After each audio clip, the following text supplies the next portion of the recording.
Wolf at the Door by Sarah Hawkswood. Read by Matt Addis. Chapter 1.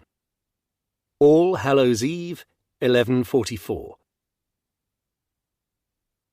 The sound of the thumping upon the door of the priest's house was insistent, and Father Hildebert opened it with a look of concern upon his still youthful face, expecting to see Wistan the village bailiff, whose wife was in her time of travail. "I shall come." Oh. The man before him was not worried father-to-be Wistan, but a vaguely familiar, stocky man about his own age, very square of jaw, at odds with eyes that were close together above a thin nose that made him seem broader of cheek. "I'm sorry. I thought you were Wistan." The priest now looked puzzled. "I am William, son of Durand Wuduweard. You must come with me now and see." The man took a deep breath and swallowed hard. "He is dead, father." Father Hildebert took in the man's pallor and the working of the muscle in his cheek. "Wistan the bailiff?" The priest blinked in surprise. "No, not Wistan. My father." The Wuduweard son enunciated slowly, not quite yelling. He wondered if the priest, still with the taint of Norman French in his voice, was slow to comprehend him. "Your father? Yes, of course. Oh dear, it must have been all of a sudden, for I am sure I saw him but yester-eve, and he looked as always." The good priest did not say he looked surly and unforgiving, which was his usual demeanour. "Oh, it was sudden, father. I can promise you that." William sounded grim. "Come." The priest grabbed his cloak, for the wintry dawning was bitterly cold, and the ruts of the tracks that ran through the village of Feckenham were rimed with frost and treacherous.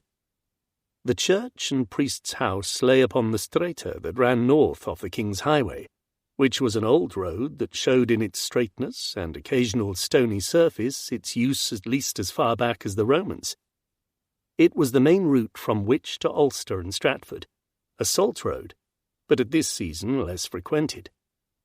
William was not a tall man, but he strode swiftly, and Father Hildebert had to almost run to keep up with him. As they turned to the right at the junction of the two thoroughfares, the priest exclaimed as he half slipped upon one of the hard ridges and his ankle turned. William did not so much as look around. Durand Wuduweard had a dwelling at the western end of the village, on the salt way but set a little apart, as though to stress he was part of the King's Park that he oversaw, more than the community of Feckenham itself, which lay within the forest that took its name. There were still those who muttered that he was not really local, for he came out of Warwickshire and had more Norman blood than most of his peers. The Wuduweard before him had fathered only daughters, and Durand had wed one of them, taken the forester's role within the first year, and seen her buried within 5, leaving him with a small son. A few generous souls said it was his loss turned him into the solitary and miserable bastard he had become, but others claimed he was always thus, and his wife had died from misery. This much the priest knew, but he had held the parish for less than a year, and was even more of an outsider than Durand, having been sent by his abbot at the Abbey of St. Mary's at Lier in Normandy across to their daughter house at Wareham some years previously. The abbey had the advowson and thus appointed the priest, and since Hildebert had chosen the priesthood over the claustral life of a monk, and had an English grandmother, Father Abbot had sent him to preach to the English, as though they were heathens. Father Hildebert had found them far from heathen, but cautious in their welcome, and he was only just beginning to feel accepted.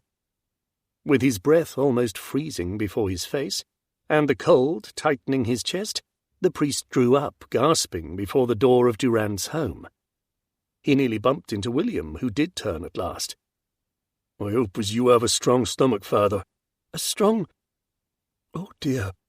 He crossed himself, as much to give himself courage as anything else, and stepped over the threshold as William opened the door and entered.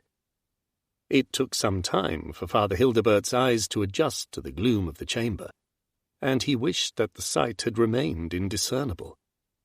There were signs of a fight, a stool knocked over and a wicker basket upside down, but what drew the attention and kept it was the body of Durand Wuduweard. It lay sprawled upon its back, the feet so close to the now cold hearth as to have been in the fire. Shoes and feet had been burnt, leaving a sickly sweet smell that repulsed. The arms were bitten, one so badly the tendons at the wrist showed white, and the body was, in places, a mix of bloody rags and gashed flesh. What was far worse, however, was the face, or the lack of it. A priest saw death more than most, being called to give the last rites to all, from toothless babes to the toothless old, and was used to closing the eyes and seeing that absence of soul which left a body as a carcass. In this case, closing the eyes would be hard. The throat had been ripped out, and the face was so mutilated it was barely recognizable as human, let alone Durand Wuduweard. Sacré Dieu! Who did this? Why did they? The poor priest was so overcome that his native French emerged even after a decade in England. He choked, for his stomach could hold out no longer, and he pressed his hand over his mouth and rushed back out of the door, and could be heard retching outside. William stayed where he was, being past any first horrors. After a short while, Father Hildebert returned, apologizing for his weakness. "It is a terrible thing that has happened. We must raise a hue and cry, yes?" Father Hildebert had learnt the English law enough to know that after a theft or violence a hue and cry should be raised. But was it so after some beast? "What we need is hunters, not village folk with pitchforks and staves. You asked who did this, Father, but it was what? I thought at first it was some brute of a dog, but... Ever seen a wolf, Father?" "A wolf?" The priest's voice went up an octave. He was a man strong in faith, but weak and nervous of body. No, never." "They are rare nowadays. But in the forest they say as there are a few left in the deepest parts. Never seen one near people before. Just a possible glimpse through the trees, but there are bite marks. Very clear. And the bones are broken. It would take a strong beast to do that." He had sounded calm until this point, but now his voice shook. "My poor father. Such a death." The priest nodded, overwhelmed, and trying desperately to muster his thoughts beyond a very natural fear that if a wolf had been so bold at Feckenham's edge, it might seek prey deeper within, at the church. Eventually he swallowed hard and spoke, softly but with certainty. "Dying, however terrible the manner of it, is but a small thing in eternity, and God's mercy is upon those who suffer. Pray for your father's soul, which is beyond earthly concerns, and we will bring him to the church and alert the village. Everyone must have a care." Durand Wuduweard was not a man many would weep over, but the tolling of the church bell summoned folk to its open doors, and weeping there was, among women fearful for their husbands and for their children. The swine boy was reduced to a gibbering wreck, even when it was promised that he would not be sent alone into the woodland with the few remaining animals after the autumn culling. The village had both a reeve and bailiff, though a killing, by man or wolf, was beyond the scope of any village official, and a hurried gathering of the village menfolk soon came to the conclusion that this matter needed the Lord Sheriff of Worcestershire, as the king's man with forest rights, to deal with it. "I shall go to Worcester," announced Edgar the Reeve. "And William, you must come along, and you also, Father, if you would. Most likely them in Worcester will not credit a wolf, but then they needs have no fear of one inside the walls and in their streets." "But we should bury Durand first." Father Hildebert was confident the Reeve would agree with him. "'Tis so cold I doubt the earth will be breakable enough to bury him yet. What say you, Leovrich?" The Reeve turned to the village gravedigger. "'Tis iron it is this morn. If it keeps us cold, you would need a delver's for stone to break the sod. We would not fancy trying to dig a grave. And also, father, if the Lord Sheriff sends anyone to Feckenham and doubts us, they can see for themselves what happened. The reeve did not see that they would be believed without proof. This met with a murmur of general approval. No man wanted his family savaged in their bed, but neither did they like the idea of hunting a wolf that had already tasted human flesh. The sheriff and his men sounded a far, far better idea. William, son of Durand, did not look as happy. He had perforce had dealings with the sheriff's sergeant in the past, and was not keen to renew the acquaintanceship. However, he realized his objections would fall upon deaf ears, and so gave a grim nod of acquiescence, and kept his thoughts and plans to himself. Sergeant Catchpoll did not look happy. This did not particularly perturb Wakelin, his sergeanting apprentice, because not looking happy was a look the sheriff's sergeant had perfected over decades, and it successfully ensured that most of Worcester regarded him as a man to treat with circumspection. The honest were respectful, and the dishonest tried their hardest to avoid him at all times. This was just how Catchpoll liked matters. However, this morning he was genuinely unhappy. Before William de Beauchamp, Lord Sheriff of Worcestershire, stood 3 men. There were the priest and the reeve of Feckenham, with a man whom Catchpoll did not trust in the slightest, a man who was now describing himself as William Fitz-Durand, when most of Worcester knew him as William Swichel, or Deceitful William. They were gabbling a tale of a wolf and a faceless corpse, and he knew it would all mean him trailing out to Feckenham in bitterly cold weather that made his joints ache.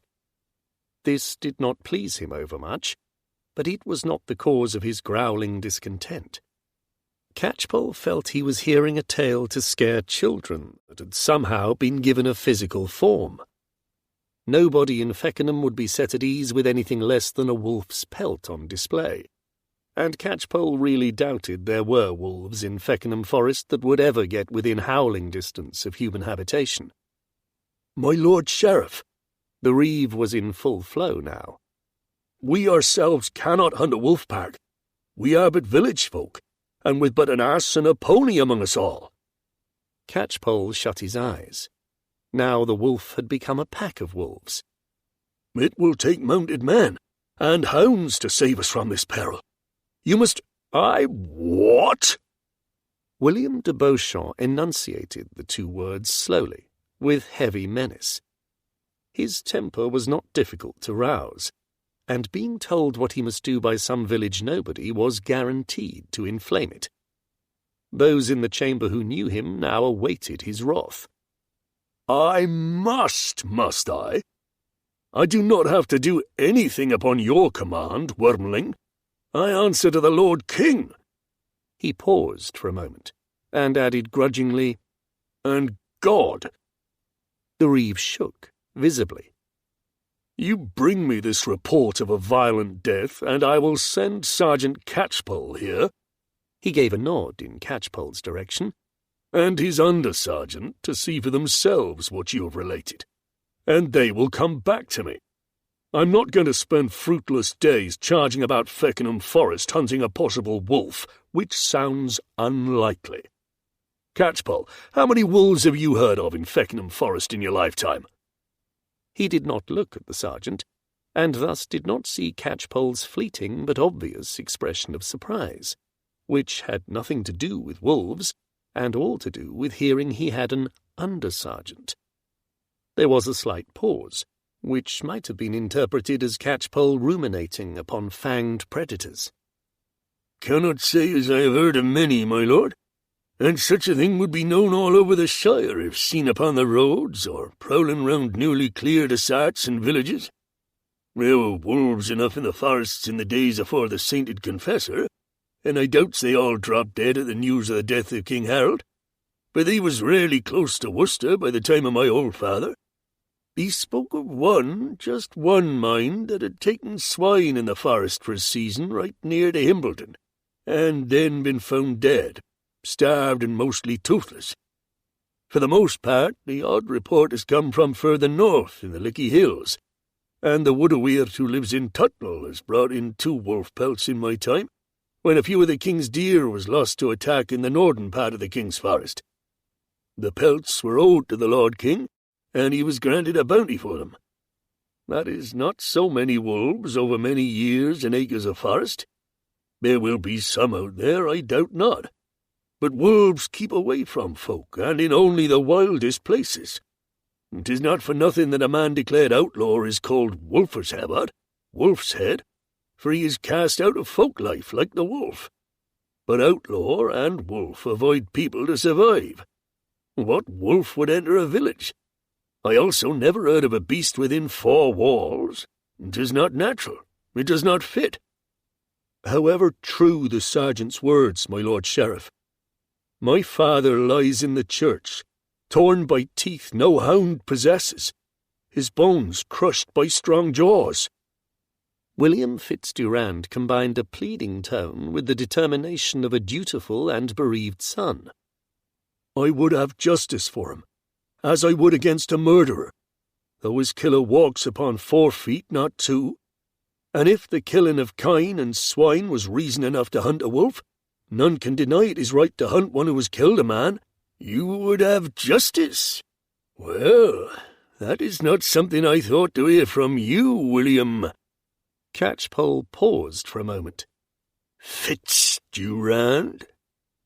He almost spat the Fitz, and glared at the man. More likely you would seek to avoid it. You have nothing against me, Sheriff Sergeant, beyond your own dislike, and that is no law. There are those in Worcester who might disagree with you, murmured William de Beauchamp, his anger ameliorated by watching the animosity between the 2 men. He wondered how Fitz-Durand had come to his sergeant's notice. Catchpoll heard the comment, but did not react by so much as a muscle. So did you creep off back home to Feckenham when all the alehouses in Worcester barred their doors to you and your cheating? Catchpoll's eyes were on William Fitz-Durand, but also on the priest, who looked puzzled for a moment. No, Catchpoll thought, you have not been in Feckenham, yet you appear just upon the day your father meets a grim death. Interesting. Where I have been is not important, and you have no right to know. This morning I went to see my father and found a corpse. That is what is important. William flung back at the sergeant. Father Hildebert shrank at the raised voices and winced as if in pain. Monseigneur. The priest reverted to his native tongue, hoping that it might weigh more with the puissant lord. I have a village where this morning all is fear and trembling, all questions and no answers. The Lord King is our overlord, and you are his representative in the shire. It is only to you that we can look. I thank you for hearing us and sending your sergeant. He glanced briefly at Catchpoll, who had grasped the gist of what he had said, in that it involved himself, the king, the village, and fear. I will not send hounds and hunters upon horseback, but my best hound to smell out wrongdoing, my best hunter of the truth, which is Sergeant Catchpoll. If he says there is no wolf, there is no wolf, and Feckenham will cease to act like a headless fowl. Now, if you were to be in Feckenham before— De Beauchamp paused for a moment and smiled slowly. Wolf howl? You must be gone swiftly. Yet I will speak with my sergeant privately first. It was a dismissal to all but Catchpoll, and after one questioning look, Wakelin. The Feckenham men withdrew, 2 a little relieved, and 1 complaining at this delay, though under his breath. Reeve and priest shot him a warning look. What do you think, then, Catchpoll? William de Beauchamp looked straight at his sergeant. I would swear oath that whatever Durand Wuduweard's son said, whether he gives himself airs and titles himself William Fitz-Durand or not, would be as false as a whore's promise. Yet the priest and Reeve swear he speaks true. Catchpoll shook his head, but then cheered himself slightly.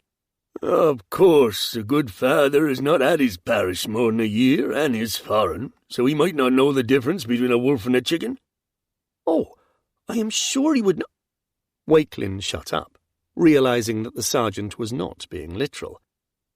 And Edgar the Reeve has less brain than he has hair, and the man is nearly bald-pated. Catchpoll ignored the interruption. Nevertheless, even rumour of a wolf is bad for the king's peace, so we will not let this go lightly. William de Beauchamp leant forward in his seat, resting his chin on one large palm. Even if it was not a wolf, Catchpoll, something made such a mess of Durand Wuduweard's face that he was recognised by scraps of his garb and the general size of the man. What else might do that? That I could not say, my lord. It is just— something smells all wrong. Then best you go and sniff it close, Sergeant, and report your findings back to me. I want all the wolf talk to cease. You can be sure it is already in the alehouses of Worcester and soon at every fireside. We will be having every cur that howls of an evening being named a wolf before Advent, you may be sure. Aye, that is sadly true, my lord, and wasting our time chasing shadows. Then best get to Feckenham today. De Beauchamp gave a cheerless smile. And the Lord Bradecote? No need to have him chasing shadows as well, not yet. Report back to me, and hopefully there will be no need to disturb him from worrying himself witless over his lady's swelling belly. Sergeant Catchpoll wondered if the Lady Bradecote might wish that her loving but overprotective lord would be called to service, and leave her to the business of breeding in peace. You could understand whence sprang the man's worry, having been blissfully married under a year, and after seeing his first wife bleed to death before his own eyes in the trial of childbirth. However, he was, in Catchpoll's view, and evidently that of William de Beauchamp, taking his concern too far. Last time he had been called from his manor, she was only just showing properly, but by now must be about 7 months gone. When he had come to speak with de Beauchamp at Michaelmas, he had been so eager to get back to her he had nearly leapt into the saddle to be away, and had clearly fretted during his few days' absence.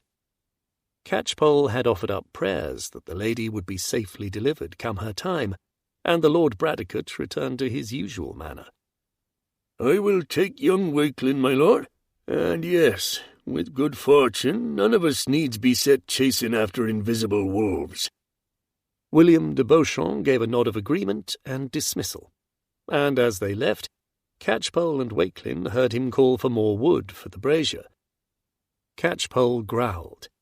It was not him setting forth in the late autumn chill. It was beyond the gloaming and full dark when the small party forded the brook and reached Feckenham, and the priest's teeth were chattering not just from the cold. He refused to be cheered by the assertion that no wolf would attack a group of 5 men on horseback by daylight or moonlight, even if there were only 4 mounts. William Swickle was upon the pony from his father's stable with the reeve up behind him, and Father Hildebert was uncomfortably astride a donkey borrowed from the bailiff, with his habit riding up and revealing bone-white skinny calves. Feckenham was a good-sized village, but there were the 2 yoke of oxen for the ploughing, and no need of horses. Durand Wuduweard's pony had been a source of gossip for weeks when it appeared in the village. Fortunately for the party, the moon was full and lit their way, but each of them was as chilled to the bone as Father Hildebert, and Catchpoll was in no mood to talk, even to Wakelin. As their hoofbeats on the hard ground brought them into the middle of the village on the north side of the Salt Way, a few shutters were cautiously set ajar, and nervous chinks of light crept out to meet them. They went to the church, and Father Hildebert gave an audible sigh of relief as the door was closed behind them with a reassuring creak of oak. The cold kept the death scent from pervading the nave, and it was only when the priest, who knew his church so well that he had no need of the sanctuary light to tread confidently in the gloom, lit more candles at the altar and brought them from the chancel, that their flickering berth illuminated the trestled board set to the north side of the nave and the covered shape upon it. Catchpoll genuflected respectfully, crossed himself, and went without a word to lift the dark cloth that covered the corpse. He sucked his teeth as Wakelin came to stand beside him and took a sharp intake of breath. Sweet Jesu! Wakelin crossed himself devoutly. The Reeve and William Fitzdurand held back. They had seen more than they could have wished already, and did not seek to look again. Catchpoll had a good memory for faces, but even had he met Durand many times before, he would have been totally unable to give this corpse his name. Not even a wife or son could have done so, for there was little of the face that still looked like features. The nose was ripped away, and half a cheek, leaving teeth in a grimace seen most usually on a skeleton. The one orbit was empty, the brow reduced to splintered bone, and there was not enough of the jaw left to bind the mouth closed, not that the hole that remained could be termed a mouth. The throat, too, had been ripped out. Whatever, and Catchpoll reluctantly doubted very much a man could have done such damage with any weapon and achieved the same effect, had done this to Durand Wuduweard was big and vicious. At the same time, the idea of a wolf death was all wrong. He felt it. How did you come upon him? Exactly. Catchpoll glanced at the man's son. He was lying on his back and... No, start at the beginning. You went to his house. Why? He was my father. Of course I went to his house. But you do not live in Feckenham. I ask why you came here this morning to see him. We had a falling out over something foolish, and I wanted to tell him I had come to see that he had the right of it. I came to the house a little before full light. Door was open and the place in darkness, with not even fire glow, which made me fearful. I lit a rushlight and then I saw... His voice trailed off, and William swallowed hard. The door was open. You sure? Yes. And I saw the poor man yesterday evening, at least as darkness was falling, Serjeant.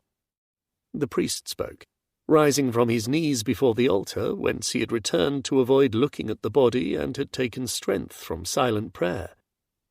I had been collecting sticks for kindling, and saw him coming from his stable to the house. But he was not at the door. No, he was not.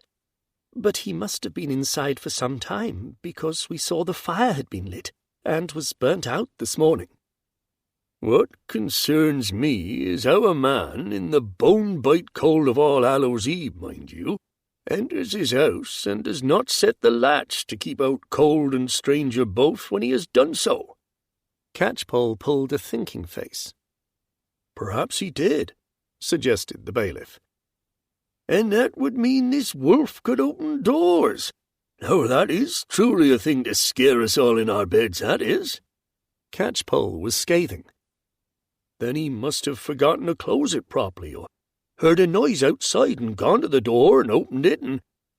Edgar the Reeve's suggestion withered on his lips at Sergeant Catchpoll's expression. And this wolf just happened to be there waiting to come in and sit before his fire and then attack him, yes? Well, The bailiff looked at the floor and gave up. I am trying to see how a wolf, a beast not seen by a soul in this 100 for 24 years, and then but one, appears from nowhere and attacks not in the forest but in a man's house. What wild animal would dare do such a thing? But there is no other explanation, Sergeant Catchpoll. Edgar the Reeve was frowning. Unless... William Fitzdurand crossed himself and dropped his voice to a hoarse whisper. He entered as a man and killed as a wolf. What if it was a werewolf? A what? Father Hildebert looked puzzled. A man as turns into a wolf at full moon, Father. Edgar shuddered. A garrule?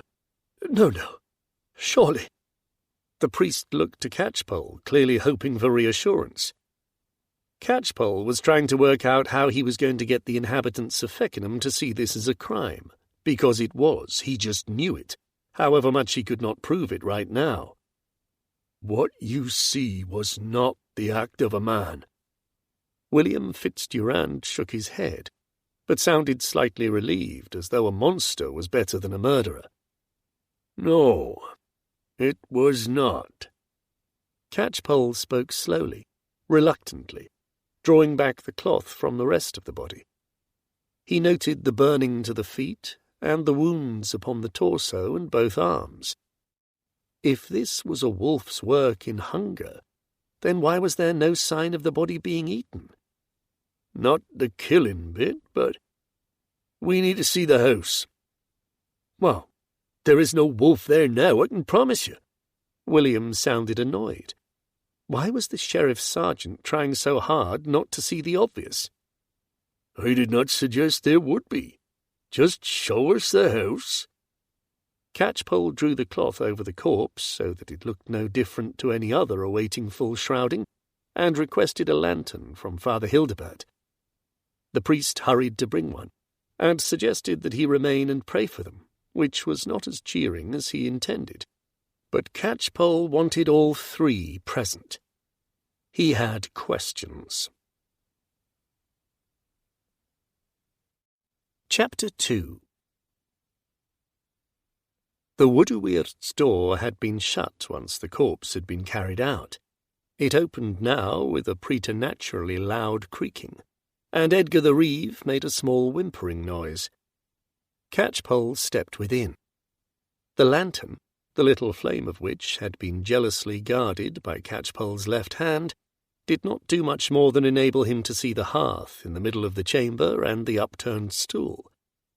He cast around to see if a rushlight was there to be lit, and after prompting, William Durand said he had placed one on the table by the far wall that morning. Even the combination of both lamps only made their looming shadows more grotesque upon the wall, rather than giving illumination. But Catchpoll was seeing more than was present. He was mentally placing the body on its back, close enough to the hearth for the feet to have scorched, and then looking at the overturned stool and the ash in the hearth. There was no cooking pot to be seen, so unless Durand had found another to feed him, the attack must have been some time after he settled in for the evening. There was enough ash also to prove it had been a decent enough fire. Catchpoll frowned and glanced at Wakelin, whose expression was at first blank, but then altered subtly as he saw what Catchpoll saw. When you came in, which way was he lying? Which way was he a-facing? Catchpoll glanced at Durand, but sounded as if only mildly interested. Feet towards the fire, and they had been burnt, so he must have been sitting there. Yes, but I mean, which wall was his head towards? The bed wall. The lumpy palliasse lay against the north wall of the dwelling, and the door was on the south side. Sergeant Catchpoll could put many meanings in a simple Wakelin had learnt to interpret quite a few already. What do we do to keep us safe? Edgar the Reeve wrung his hands as he spoke. You act sensible and doesn't open your door to any wolves, even little uns, sneered Catchpoll, who was losing patience with the man. More importantly, do not open your doors to strangers of a night, in case they turn into a wolf, added William Durand, nodding sagely.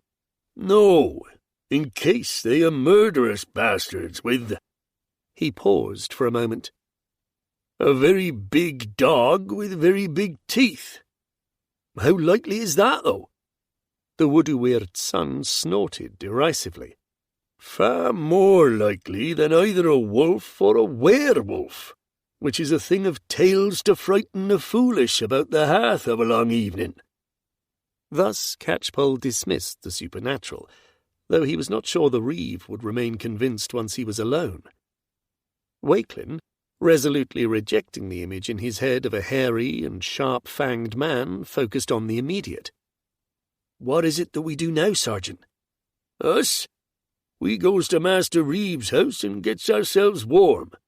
You will offer hospitality to the Lord Sheriff's men, Master Reeve?" The Reeve nodded, thinking not of extra mouths to feed, but extra security, as Catchpoll had guessed. "On the morrow we returns to the Lord Sheriff and reports." "You will leave us undefended?" Father Hildebert rolled his eyes like a jibbing horse. "Look, Father, we too are not an army, not that you needs one. What you needs is calm heads and good sense. Be watchful of anything or anyone unusual about the village, and set the bar to your door as any man with wits will do. Now I am done here."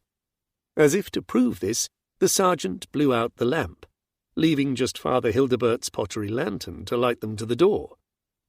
"I would not sleep here," averred Durand. "Will you give me shelter, Father?" The priest agreed instantly, and sounded eager for company. But Catchpoll remarked to Wakelin as they headed to the Reeves' house, a cottage near the junction of the Salt Way and the single street, that he would be wise to be wary of his guest. "What are we going to tell the Lord Sheriff?" inquired Wakelin quietly, once they were walking alone. "We tells him as there is trouble, that's what. For tonight we finds out all we can from the Reeve about Durand Wuduweard. Who might want him dead would be a start." "But he was ripped by sharp teeth, not a blade of any sort." "No, and that is where our main problem lies. Nobody here will do anything until there has been a hunt for the wolf, though no wolf would come within walls or beside a hearth fire. Fire keeps beasts at bay." "If not a wolf, then—" "A very big dog. A nasty big dog. And either way I wants to know its master," growled Catchpoll. Sergeant Catchpoll and Wakelin rose early, in time to join Father Hildebert as he walked a little nervously to his church to say prime, for it was the feast of All Souls of the dear departed, and they were unsure whether they would be able to attend any other services that day. Catchpoll and Wakelin stood at the west end of the church, which gave them a view of any who also came in to pray. The service was well attended, for it seemed that with a violent death and fear in the parish, many of the villagers felt the need to observe the holy day to the full. Catchpoll watched them enter in silence, glance at the shrouded body in the corner of the nave, and genuflect to the altar, crossing themselves with obvious commitment. Nothing like a corpse to remind folk of mortality, he thought, even on the day when everyone prayed for their dead, and even if the body was of someone none would grieve over. Catchpoll offered up his prayers, but also observed. None but curious children took a second look towards the remains of Durand Wuduweard.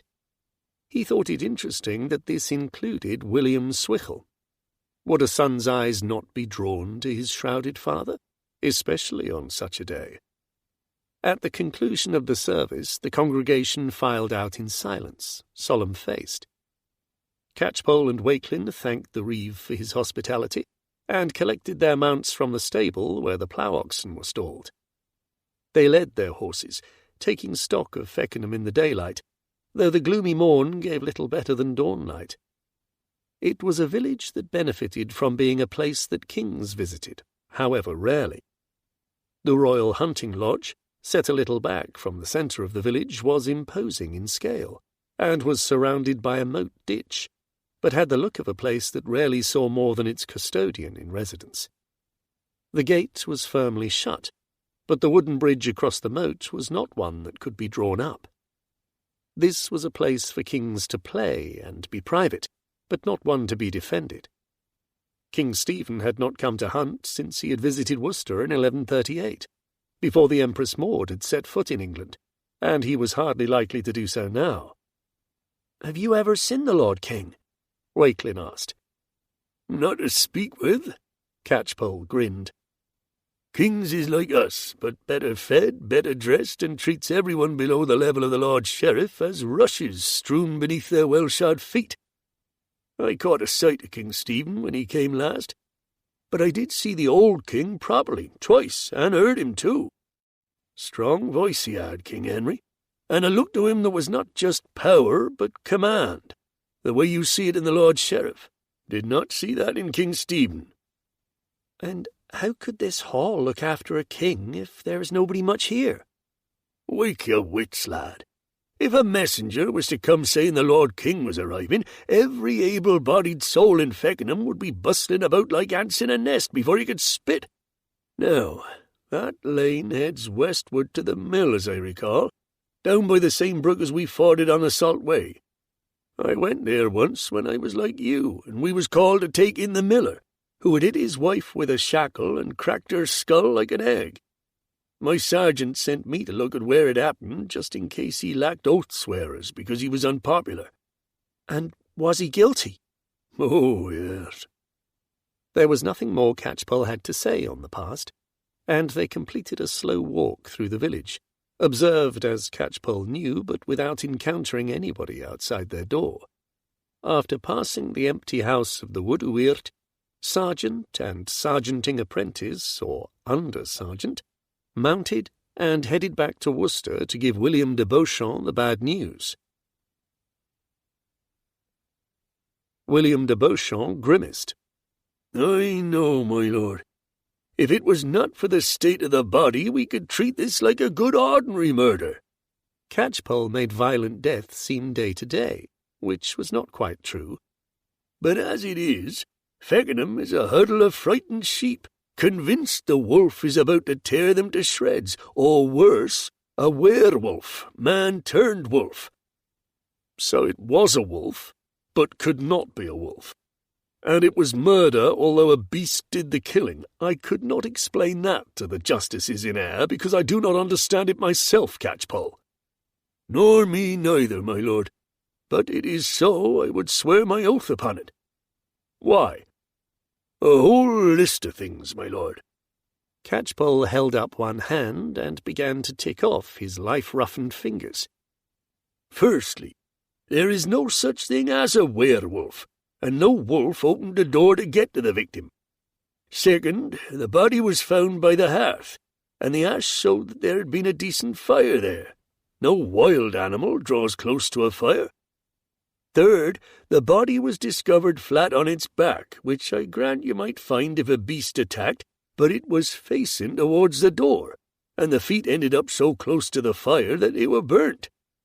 What does that matter, Catchpoll?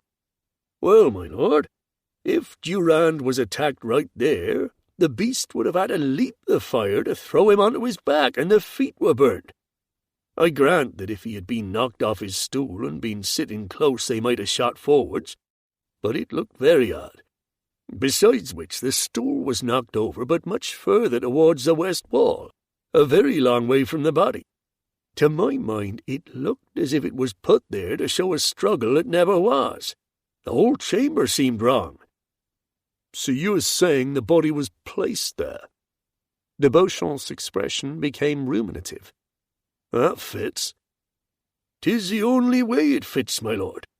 And as a final proof, the door to the dwelling creaked real loud, so Durand could not have been surprised by anyone opening the door unexpected. Now, a beast did for Durand, I do not deny that, and it had sharp fangs, but a mastiff has big teeth.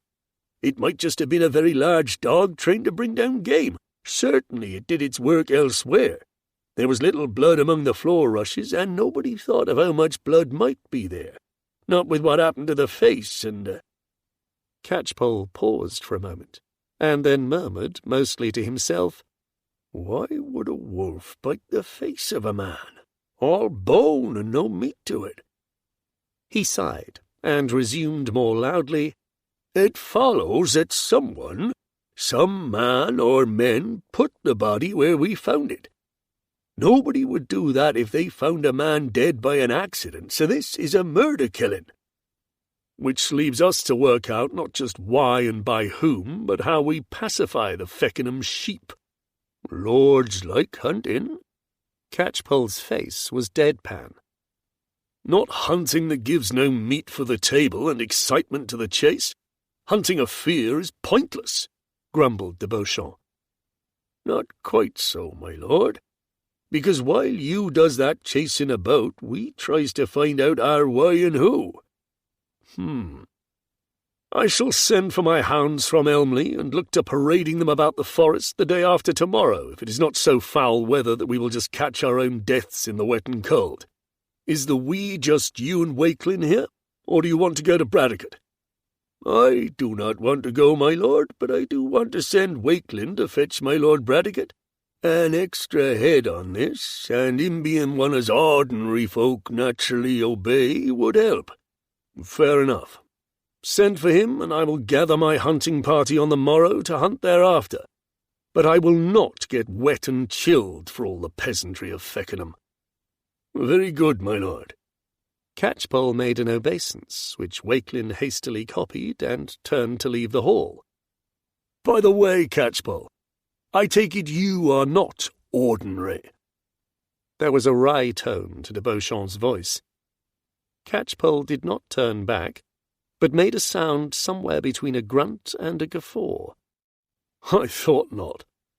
William de Beauchamp smiled. The manor of Bradecote was set to winter life. There were children playing chase between the low-eaved thatched dwellings, keeping warm by exercise and expending the energy of youth where they did not get under the feet and upon the nerves of their older kin. They halted briefly at the sound of a horse's hoofs, but Wakelin was a known figure to them, and they resumed their game without much pause. In truth, they recognized Wakelin's reluctant and shaggy horse more than Wakelin, so well wrapped up was he against the cold. Catchpoll had told him that the beast was perfect for winter riding, because urging it to move kept Wakelin moving and warm. Wakelin felt he was simply kept heated by annoyance. He rode through the gateway set in the wooden palisade that surrounded the manor hall itself, and dismounted, rather pleased that a man-at-arms came forward quickly to take the horse from him, and with a slight show of deference, as to a senior among the soldiery. Perhaps, thought Wakelin, a little of Serjeant Catchpoll was rubbing off on him at last. He gave a nod of thanks, and climbed the steps to the hall. In the cross-passage within, a maidservant stood aside, and he turned right, beyond the screen, into the main chamber, where a good fire crackled in the central hearth, and wood smoke rose like a supplicant's prayers heavenwards towards the roof trusses. Hugh Bradecote was by the hearth with two men, one of whom Wakelin recognized as the steward. He turned at the sound of booted feet, and smiled at Wakelin, who was, despite his wrappings, pink of cheek and nose, which clashed with the strands of fiery hair that had escaped from beneath his woolen cap. "Has Sergeant Catchpoll decided he does not need exercise?" Bradecote asked, his lips twitching. "More like he thinks I do, my lord," responded Wakelin, snatching the cap from his head to reveal the rest of his hair at odd angles like a half-dismantled hayrick. He made an obeisance, respectful but not in any way servile. "So, tell me why you are here, and warm yourself as you do so." Bradecote extended a hand to indicate the fire. Wakelin drew closer with an expression of thanks, and Bradecote dismissed the man Wakelin did not recognize. "Sergeant the Lord Sheriff," Wakelin corrected himself swiftly but clumsily, and his cheeks reddened.